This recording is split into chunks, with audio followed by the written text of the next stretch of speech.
Alrighty guys, just a couple of disclaimers before this video starts. Number one, this is not a review. This is me covering the leaks and the specs of the headphones. I have done this in the past for the previous Liberty headphones and it got misconstrued. So I just want to put that disclaimer out there. And number two, for those of you that don't like what I have to say, well, don't worry, because if you watch my channel long enough, you know that I am also an audio reviewer, and I will be reviewing these headphones when they are released to the public. So I will be giving a full review and give my opinion once I get the headphones, but I am going to give my opinion based on the leaks and where I stand on the Liberty 4 Pro. And I gotta be honest with you, I'm not really excited.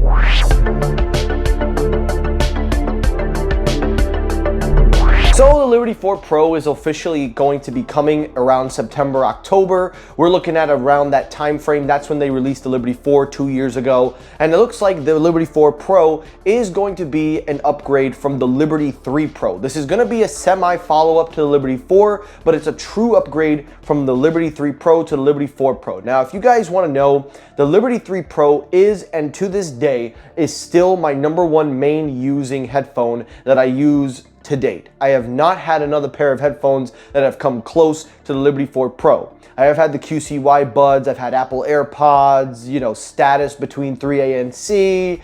I even use the Creative Labs, but nothing can replace that Liberty 3 Pro for the sound quality, battery, performance, compatibility, etc.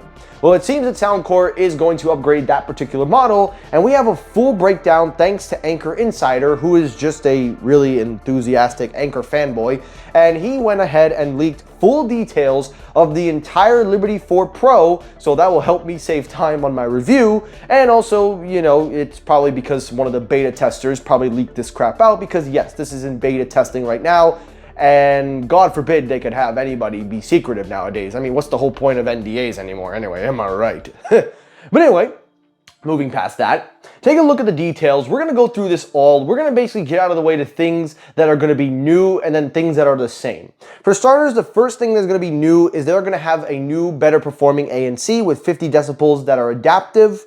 It is also reported to have the Astria Coaxial Acoustic Architect 4.0. It is going to rock a 2-driver system, but it looks like it will be using the same crappy dual driver system in the Liberty 4 with 2 apparently dynamic drivers stacked on top of each other. One will be 10.5 millimeters and the other one will be 4.6 millimeters, which will have a better kilohertz frequency response. On top of that, they are getting rid of that stupid gimmicky heart sensor, which absolutely made 0 sense. Why on God's green earth is an audio company with 0 track record of health doing anything related to health and have only been an audio company?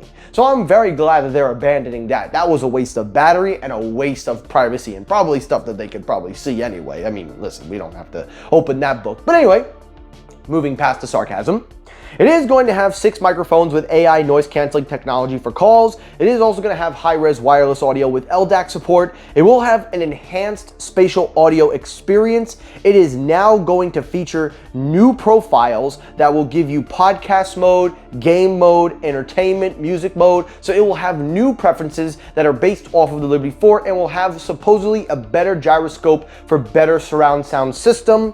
On top of that, the apparent sound leakage, which is something that they use in the Liberty 4, is going to have a new biometric pressure atmospheric pressuring system for the noise canceling adjustment on top of adaptive sound leakage compensation. On top of that, it will have wear detection, which is again standard, Bluetooth 5.3, multi-point connection, and it will have brand new controls as the squeeze is still going to be included. Tap and hold is going to make its way, which is very surprising that the Liberty 4 didn't have that, and also swiping up and down to control the volume. So it is nice to see that they are including these newer things, but it could have been done on the Liberty 4, but I guess they just probably wanted to reserve that for the Pro model, I guess. So that's why they gotta call it Pro. But anyway, moving on. It will have reportedly 7.5 hours of playtime on a single charge. If you turn off noise canceling and transparency, it will be 10 hours. And in total, you'll have 30 hours with a charging case. And with ANC on and off, you will achieve up to 40 hours of playback time. On top of that, a 4-hour charge will give you at least a full charging of the case. But it says with 5 minutes charge, you can achieve up to 4 hours. However, the charging itself is around 3 to 4 hours, sometimes 2.5 if you use 2 USB-C.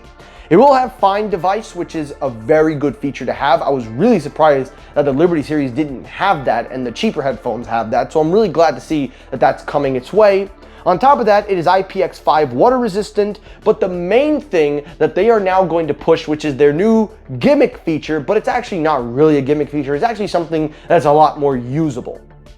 It will now have a brand new design charging case that will feature a smart display and touch bar, which will appear in an oval shape and will allow you to interact to switch on different profiles. So if you want to use it to turn the ambient on and off, spatial audio, noise canceling, and on top of that, it will also display battery life and other options, but that it is reportedly going to have to be controlled and connected through a device's camera. So we'll have to wait and see how that works in the real-time testing.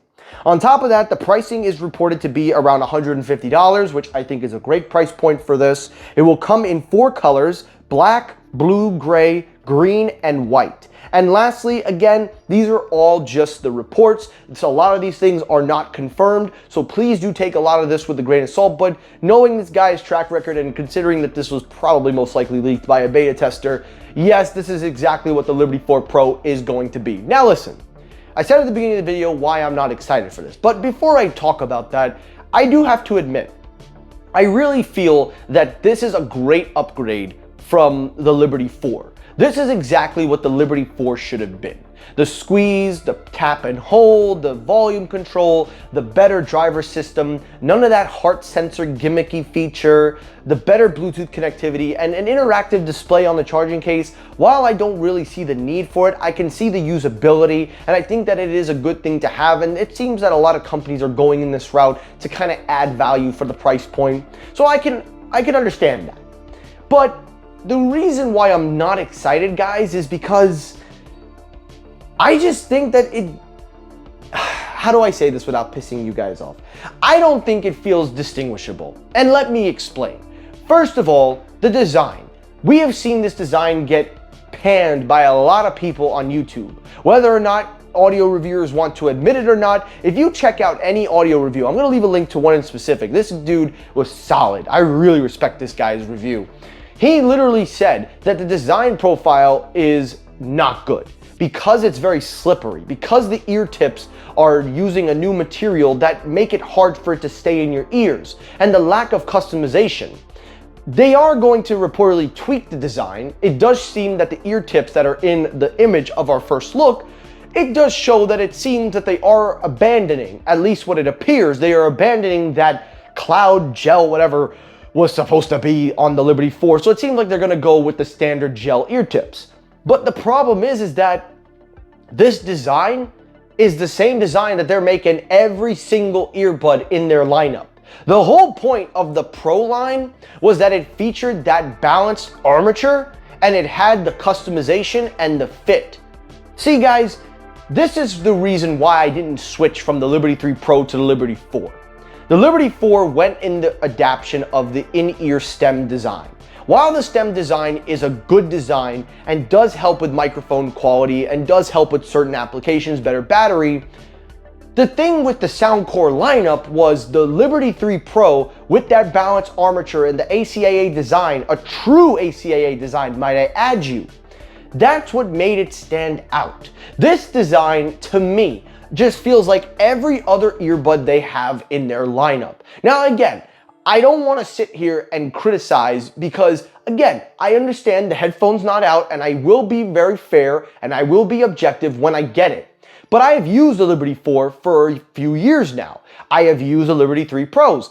I prefer the Liberty 3 Pro because of the customization, because of the balanced armature, and also because I think that that helps to distinguish the lineup, and it is also the best earbud that money can buy you. It has all the controls built in. It may not have the better transparency, but it's a great headphone. The Liberty 4 Pro looks to be an improvement on that, but we're gonna have to wait and see. But the other thing that bothers me is that the same design profile, it's really just the Liberty 4, but with a few tweaks. And I wish, for me, the biggest thing they could have done was make it a matte finish, like the Liberty Air 2 Pros. To this day, the Liberty Air 2 Pro was the best version of their in-ear design that they had done. Sure, it was bulky, sure, it was featuring a single driver, and it was part of the Air series, which you probably don't remember, but it had a matte finish, and it had some impressive technology for those kinds of earbuds. So I actually find the Liberty Air 2 Pro, in regards to design for STEM, that actually was the best way they did it.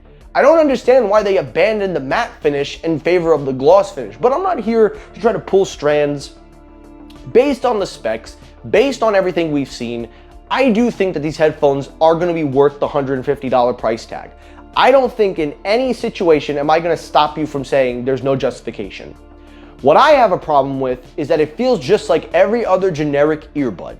I am hoping and praying, I am really praying that they have a balanced armature. Even though it looks like it's going to be dual transducers or dynamic drivers, whatever you want to call these things, I really hope that they put that balanced armature, because that thing was what made the sound profile for the Soundcore headphones stand out.